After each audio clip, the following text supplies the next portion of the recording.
Hey, welcome back to Tuesday afternoon.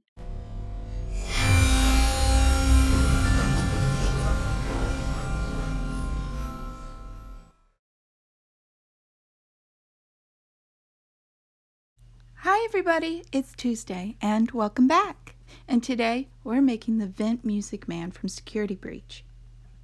I'll be using original Sculpey to make this sculpture, and we're going to use a foil core. Now right here, all I'm doing is cutting out the mouth, rolling out some clay, and we're going to put on his jaw. Here I'm just marking where I want the width of his jawline to be, and then I'm just going to cut it out by the marks I've made. We're going to just smooth it on with our fingers, and then we're going to add some texture onto the face. I'm just trying to get a feeling of what he's going to look like, and then we're going to put on his eyes. This is just clay rolled out, and we're going to wrap it around the glass gem. I would have used black glass gems, but they weren't quite large enough, so I went ahead and selected a larger gem, and I'm just going to end up painting it later on. I'll show you how to do that. Don't worry about it. Next, we're going to cut out the broken area under the eye. And we want to make sure that it has a bar-like effect underneath the broken segment. I'm going to put in a little spacer of clay so his eye looks like it's floating, and now I'm just cleaning up the eye. Here I'm cutting out the excess clay and smoothing everything out. I'm going to make his little cheek here, and then I'm going to cut off the extra clay below because I wanted to make sure that was even with the side of the cheek. I noticed that there was a little dent in the cheek, so I want to add that. And now we are going to make the nose, and it's just really easy. You just roll out the clay and you pinch it into the correct shape. And I'm just checking here. Yeah, that looks right. When you're making the eyebrows, make sure you pay attention to how they set on the face. Some of the clay actually hangs off over the eye because I think it's supposed to look melted.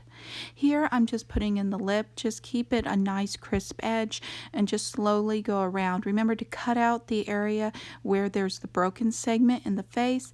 And now we're going to make the hat, and it's just a simple circle, roll it out. And the actual edge of the hat is kind of damaged, so you want to make sure that you put all those little crevices and dents in the actual hat. Now we're going to make the top part of the hat, and I just took some aluminum foil. I'm going to wrap clay around it. I want to make the head as light as possible, so I'm trying to introduce as much foil as I can.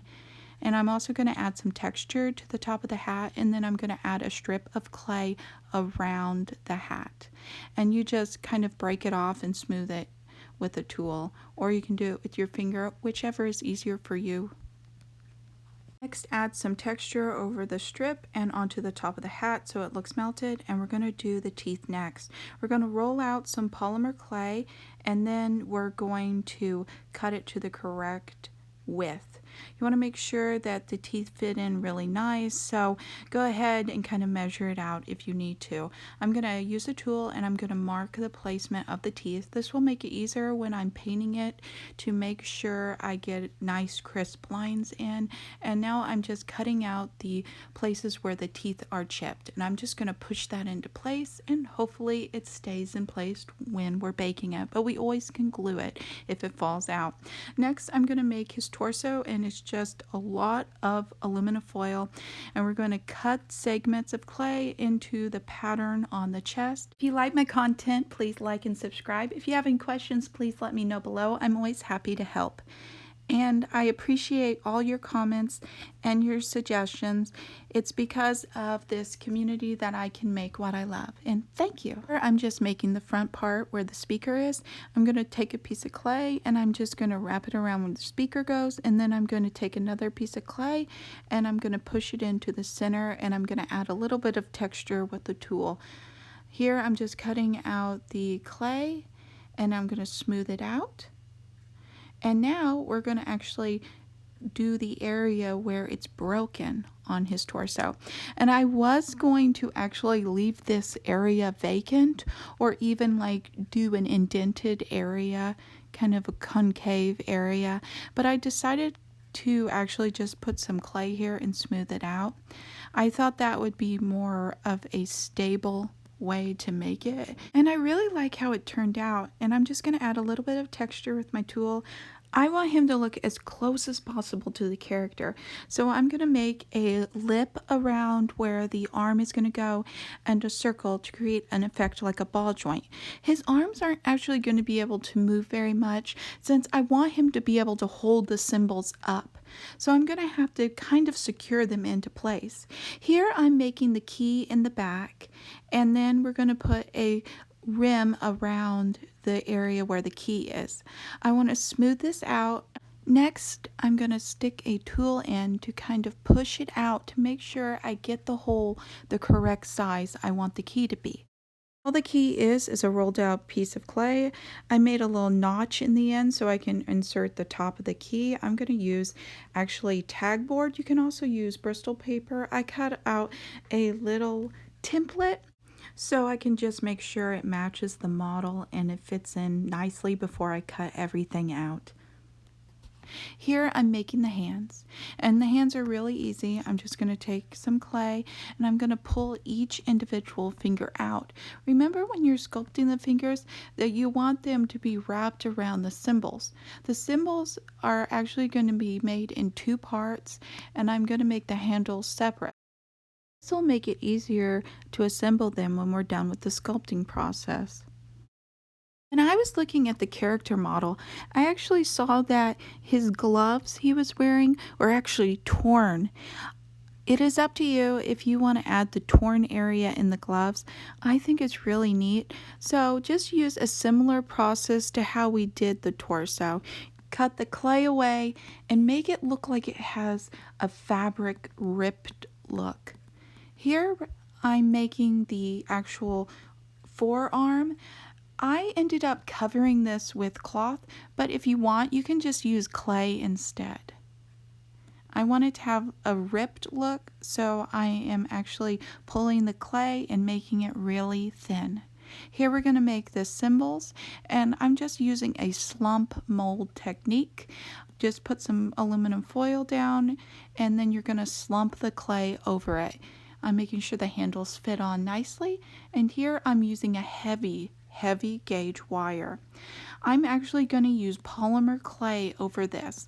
The other DJ Music Man I used ultralight Sculpey, but since these legs aren't very large, I'm not going to have to worry about the pressure on the leg. So I'm just going to use regular original Sculpey. I'm putting each segment on. Remember that the segment that is closer under the torso is actually a lot thicker. And then the second segment is almost the same size, and then the third one is very thin. Each segment is connected with a ball, and we're going to add a little rim around each segment of the leg. When working with wire, please always wear eye protection. It is very easy when you're working with very long pieces of wire to accidentally brush yourself or almost poke yourself in the eye. So please always wear eye protection. The last segment of leg actually flares out where it connects onto the foot. I'm just going to use a very large gem. You can actually do the same technique that we did with the symbols with a slump mold. I'm going to actually leave that glass gem in the oven so it will keep its shape, and I'm going to pop it out after everything cools down. It looks very nice. I assembled him. Everything fits together, which is great. I actually popped the legs in and they stayed in place. I didn't have to glue them in. And I think I'm not going to have them glued in because they don't fall out. They fit nice and snug, and they're able to move and swivel. And I really like that. Now, if yours doesn't end up staying in place, you can go ahead and glue them in. But I recommend painting everything first before you glue it in, so you're able to turn it while you're painting and you're not going to accidentally break something or detach it. It's just easier this way.